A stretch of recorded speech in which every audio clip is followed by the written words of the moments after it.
City India news, महाराष्ट्रातील लोकप्रिय news channel.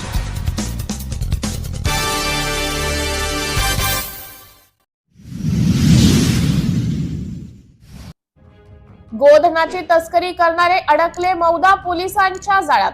दिनांक 17 एप्रिल 2025 रोजी मौदा येथील पोलीस स्टॉप मौदा हद्दीत पेट्रोलिंग करीत असताना 4:15 दरम्यान गोपनीय सूत्रधाराकडून माहिती मिळाली असता भंडाराकडून नागपूरकडे गोवंश तस्करी करणारे अवैधरित्या बोलेरो पिकअप या वाहनामध्ये लोड करीत असताना ती पिकअप वाहतूक करीत असल्याची माहिती दिली।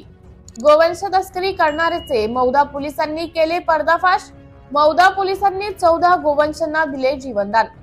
अशा खात्रीशीर माहितीवरून NH53 रोडवरून वडोदा शिवारात स्वप्नील ढाबा समोर नाकाबंदी केली असता बोलेरो पिकअप वाहन क्रमांक MH40 CD 6035 या स्टाफच्या मदतीने थांबवले असता वाहनाचा चालक वाहक अंधाराचा फायदा घेऊन पळून गेले।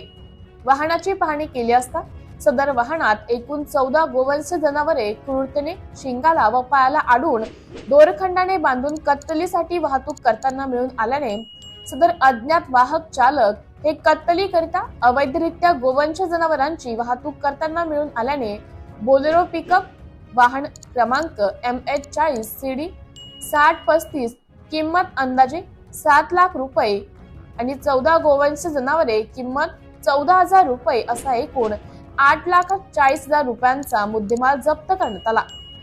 2 अज्ञात आरोपी विरुद्ध पोलीस स्टेशन मौदा येथे अपराध क्रमांक 286/2025 कलम 11(1) ड 11(1) ई 11(1) फ प्राण्यास क्रूरतेने वागवण्यास प्रतिबंधित अधिनियम 1960 सह कलम 5(अ)(1) 9 पशुसंवर्धन अधिनियम 1976 अन्वये पोलीस स्टेशन मौदा येथे गुन्हा दाखल करण्यात आला आहे। या गुन्ह्यातील जप्त गोवंश जनावरे पालन पोषणाच्या दृष्टीने ध्यान फाउंडेशन गौशाला खरबी जिल्हा भंडारा येथे जमा करण्यात आले।